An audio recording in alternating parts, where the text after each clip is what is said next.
मस्जिद को लेकर विवाद सुन रहे होंगे, लेकिन एक नया विवाद फिर से खड़ा हो गया है। दरअसल आगरा में जो लाल किला है उसके नीचे बताया जा रहा है कि ठाकुर जी की मूर्ति यानी कि भगवान श्री कृष्ण की मूर्ति दबी हुई है और उसको लेकर भी अब याचिका दायर की गई है। हमारे साथ मोहित शर्मा है, उनसे बातचीत करेंगे कि नया मुद्दा फिर से जिसको लेकर देश भर में सनसनी सी मची हुई है। तो क्या कहना चाहेंगे, जिस तरीके से पिछले कई दिन से ज्ञान व्यापी, अब नया मुद्दा। अब आप इसको, मैं क्या कह रहा हूँ, इस मुद्दे को आप कंटिन्यू करते रहिए। ऐसे कई मुद्दे आपको देखने के लिए मिलेंगे गुजरात चुनाव से लेकर 2024 तक। जब तक वापस से प्रधानमंत्री नरेंद्र मोदी अपनी कुर्सी पे विराजमान नहीं हो जाएंगे तब तक इस देश के अंदर कहीं ना कहीं कोई ना कोई भगवान की मूर्ति मिलती रहेगी। ये सारे के सारे जो है OMG फिल्म देख के आए हैं और उसके बाद ये यहाँ पर उसकी शूटिंग कर रहे हैं। ये सारे के सारे एस्ट्रोलॉजर लोग हैं अपने आप आपस में।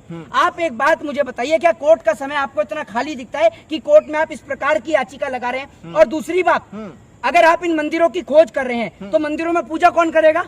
कौन करेगा मंदिरों में पूजा? हिंदू करेंगे ना। बिल्कुल। तो ये बताइए, हिंदू सुरक्षित है? सबसे पहले ये बताइए। आज कम से कम 15 दिन से ज्यादा हो गए कश्मीर के अंदर कश्मीरी पंडित धरने पे बैठे हुए हैं। कहीं कोई माँ अपनी बेटी के इंसाफ की गुहार लगा रही है। देश में बेटियां सुरक्षित नहीं है, कश्मीर में कश्मीरी सुरक्षित नहीं है, नागालैंड में नागा सुरक्षित नहीं है। आप कैसे देश की बात कर सकते हैं? आपने जम्मू कश्मीर से धारा 370 हटाई।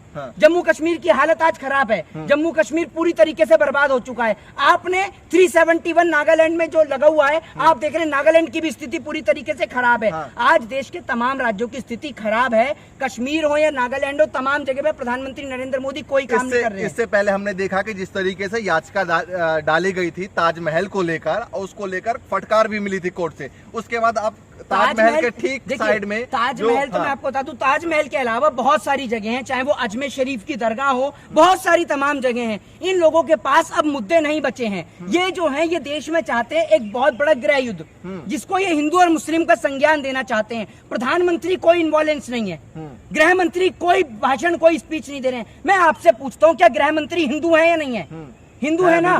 तो जब गृह मंत्री हिंदू है तो गृह मंत्री क्यों नहीं बोलते कि उसके नीचे कृष्ण जी का मंदिर है या राम जी का मंदिर है या हनुमान जी का मंदिर है? प्रधानमंत्री भी हिंदू हैं, प्रधानमंत्री क्यों नहीं बोलते? क्योंकि ये लोग दूर से सिर्फ मजे लेते हैं और इनके बच्चे जो हैं विदेशों में LLM के मजे लेते हैं। ये यहाँ कुर्सियों के मजे, वो वहाँ LLM के मजे, और मर रही है गरीब जनता।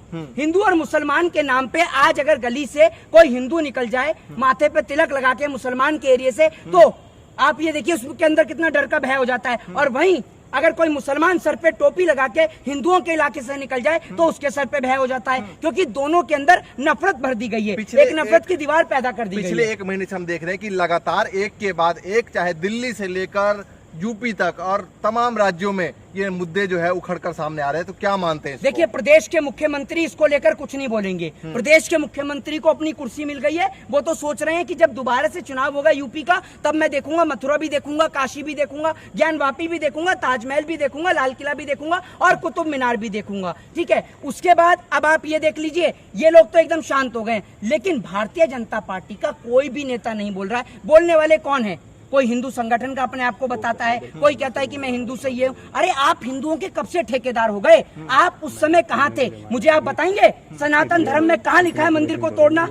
कहाँ लिखा है सनातन धर्म में? एक भी अगर पढ़ा लिखा हिंदू अगर देख रहा हो तो मुझे बताए कि गीता के, रामायण के कौन से जगह पे, कौन से श्लोक में ये लिखा है कि मंदिरों को तोड़ना ठीक है? लेकिन इन्होंने काशी कॉरिडोर के निर्माण के लिए कितनी सारी शिवलिंगों को तोड़ा। बता दीजिए कहाँ पर लिखना वो जायज है? जबकि सनातन धर्म के मुताबिक अगर आप किसी शिवलिंग को या किसी धार्मिक स्थल के मंदिर को तोड़ते हैं तो ये एक शापित भूमि हो जाती है। लेकिन आपने वहाँ भगवान की इतनी सारी शिवलिंगों को तोड़ा। नहीं, वो कह रहे हैं कि फिर वहाँ पर जो है काशी में बनाया गया, क्या बनाया गया? काशी कॉरिडोर जो बनाया है, वो काशी कॉरिडोर में आप बता दीजिए कितनी शिवलिंगें रखी गई हैं? बता दीजिए। वो तो नेताओं के लिए बना है कि एक ऑडिटोरियम बना दिया है ताकि कल को नेता, मंत्री, मुख्यमंत्री आए और आके अपना प्रोग्राम कर सके। जनता के लिए उससे क्या फायदा, आप मुझे बता दीजिए। अच्छा, ये ज्ञानव्यापी का मुद्दा भी लंबा खिंच रहा है, लगातार जो है वो डेट आगे जा रही है और अब हिंदू पक्ष का ये कहना है कि पूजा करने की अनुमति दी जाए, अब मुस्लिम समाज का वहाँ नमाज बंद करवाया जाए। अरे मैं आपसे कहता हूँ ना कि इतने सारे मंदिर यहाँ पर हैं, आपको पूजा के लिए एक जगह कम पड़ रही है क्या? या फिर आप वहीं जाके करेंगे पूजा? ये बताइए आप मुझे। आप अपने घर में पूजा करते नहीं है, माता पिता के चरण स्पर्श करते नहीं है और आप वहाँ जाके दिया जलाएंगे हैं?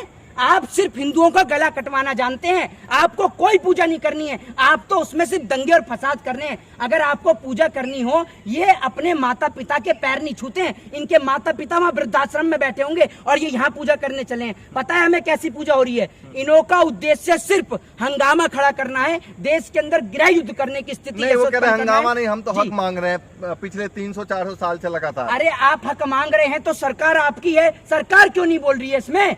सरकार हिंदू नहीं है? अरे गृह मंत्री का बेटा भी एक आध कोई गेट खुलवा दे, वो नहीं खुलवाएगा कोई सा भी गेट, सारे गेट हम ही खुलवाएं हैं? मतलब हम ही हिंदू हैं? गृह मंत्री या तो मना कर दे वो हिंदू नहीं है, प्रधानमंत्री मना कर दे वो हिंदू नहीं है, उत्तर प्रदेश के मुख्यमंत्री का भतीजा मना कर दे वो हिंदू नहीं है, सब तो हिंदू हैं। तो गला सिर्फ आम आदमी का क्यों कटे? इस सवाल का जवाब दे दीजिए। नहीं, वो कह रहे हैं कि लगातार कि जिस तरीके से आप कह रहे हैं कि भाजपा क्यों नहीं कर रही है, वो कह रहे हैं कि भाजपा का तो कोई इन्वॉल्वमेंट नहीं है, जो याचिकाएं डाली जा रही है वो कोई और डाल रहा है। सुन लीजिए, भाजपा का कोई इन्वॉल्वेंस नहीं है, कोई इन्वॉल्वमेंट नहीं है, तो भारतीय जनता पार्टी, एक बात मुझे बताइए, इन जैसे लोगों के ऊपर कड़ी कार्रवाई क्यों नहीं करती है? कोर्ट इनके ऊपर जुर्माना क्यों नहीं लगाता? कोर्ट का समय खराब करने के हेतु और प्लस बेफजूल में देश का माहौल खराब करने हेतु इनके ऊपर याचिका दर्ज होनी चाहिए और इनके ऊपर इन जैसे व्यक्ति पे तो राजद्रोह का मुकदमा दर्ज होना चाहिए। नहीं, वो कह रहे हैं कि आस्था से जुड़ा हुआ है, हमारे आस्था से जुड़ा हुआ है। अरे आस्था सुन लीजिए, आस्था में पता है किस तरीके की है? आपकी आस्था तब कहाँ मर जाती है जब हिंदू की बेटी के साथ बलात्कार करने वाला भारतीय जनता पार्टी का एमएलए होता है। आपकी आस्था तब कहाँ ध्वस्त हो जाती है जब राम रहीम, चिन्मयानंद, नित्यानंद जैसे बलात्कारी पकड़े जाते हैं। आपकी आस्था कहाँ चली जाती है जब इस देश के अंदर एक किसानों के ऊपर गाड़ी चढ़ाई जाती है, वो भी तो हिंदू थे। आपकी आस्था कहाँ मर रही है? जाइए कश्मीर, चलिए कश्मीर, आपके अंदर दम है, चलिए प्रधानमंत्री जी, जापान तो घूम लिया, कश्मीर भी घुमा दें, चलिए कश्मीर। वहाँ लगातार मुद्दे उठ रहे हैं, बच्चियां बैठे हैं ना धरने पर, अभी भी बैठे हुए हैं धरने पर। कश्मीर सुरक्षित नहीं है, नागालैंड सुरक्षित नहीं है। नागालैंड के अंदर आज सड़कों का बुरा हाल है, वहाँ पर लोगों पे 2 वक्त की खाने की रोटी नहीं है। और कल खबर देख रहा तो स्कूल के अंदर टीचर नहीं है पढ़ाने के लिए। और नागालैंड का आप ये देखिए, जो वहाँ की राजधानी है कैपिटल कोहिमा, वहाँ के लोगों का खुद कहना है, मेरे बहुत सारी लोगों से बात हुई कल कश्मीर के अंदर भी और नागालैंड में भी, तो वहाँ के लोग ये कह रहे थे कि कश्मीर के अंदर, आपको सबसे पहले कश्मीर का बता दूं कि कश्मीर के लोगों का ये कहना है कि यहाँ पर सरकार कोई भी इंटरटेनमेंट का साधन नहीं खोलती है। फिर उसके बाद में यहाँ पर जो है, यहाँ के बच्चे जो हैं वो टेररिस्टों की ओर ध्यान देते हैं। यहाँ पर जो है वो इंटरनेट के साधन खोले, यहाँ पर सिनेमा हॉल बनाए, यहाँ पर कॉलेज बनाए, अस्पताल बनाए, यहाँ पर मॉल बनाए, ये सब नहीं बनाती है सरकार। अच्छा, ये तमाम मुद्दे जो निकल कर आ रहे हैं, यूपी का हो चाहे दिल्ली का हो, चाहे तमाम जगह नाम बदलने की चिल्लो, कब तक चलेगा और क्या लगता है इसका अंत क्या होने वाला है? इसका अंत तो कुछ नहीं है, इसका अंत सिर्फ यही है, देश की तबाही। और ये मुद्दे इसीलिए लाए जा रहे हैं क्योंकि आज देश के अंदर जो है, आज गरीब की थाली से रोटी गायब हो गई है। ये बात आपको नहीं पता होगी क्योंकि आपका भी पूरा फोकस मंदिर और मस्जिद पे रहता है। आप भी मंदिर और मस्जिद के पीछे कहीं ना कहीं खड़े रहते हैं। आपके कहने का मतलब तात्पर्य ये है, नेशनल मीडिया के पत्रकार, वो पत्रकार मुझे लगता है कि वो याचिकाकर्ता की गोदी में ही बैठे रहते हैं। जैसे याचिकाकर्ता जो जाता है, पहले उठ के वो जाते हैं, फिर वहीं रिपोर्टिंग करते हैं। तमाम मुद्दों बात हुई, वो कह रहे हैं कि हिंदू धर्म के पक्ष की तरफ से कहा गया है कि जो शिवलिंग था उसके साथ छेड़छाड़ किया गया, उसके साथ तोड़फोड़ करके उसकी आकृति को है बदल दिया गया।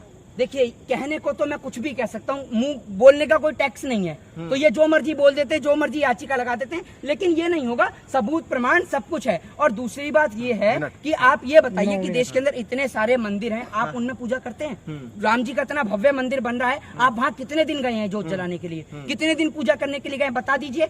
अगर ये डेटा देख लिया जाए ना कि जितने हंगामा खड़े करने वाले लोग हैं, ये घर में ना अपने माँ बाप को 2 वक्त की रोटी नहीं दे पा रहे होंगे, लेकिन जलाना मंदिर में दिया ही है। तमाम जो लोगों से बात होती है वो माइक पे कहता है कि भाई सबसे बड़े हिंदू हम हैं और धर्म की रक्षा कर रहे हैं। अब हिंदू भी बड़े और छोटे होने लग गए ना। हिंदू एक समान है, हिंदू को मत बांटिए। सनातन धर्म के सभी लोग एक समान है, चाहे वो ब्राह्मण हो, शूद्र हो, वैश्य हो, क्षत्रिय हो, जाट हो या कोई भी हो, सब लोग एक समान है। ये तो लोगों को बांटने का काम करते हैं। आखिरी सवाल, जहाँ से हमने शुरुआत की थी, जिस तरीके से वहाँ पर कहा गया है उसके नीचे जो है कृष्ण की मूर्ति है, अब क्या मानते हैं इसको सुनकर? देखिए, ये सिर्फ एक बेफजूल का इनका काम है। इनका मुद्दा जो है, देश में जो मूलभूत सुविधाएं हैं, आज आपको बता दूं, अगले महीने से उत्तर प्रदेश के अंदर गेहूं मिलना बंद हो जाएगा। इन सब बातों से ध्यान हटाने के लिए सरकार इस प्रकार के मुद्दे लेके आ रही है। जय हिंद, जय भारत।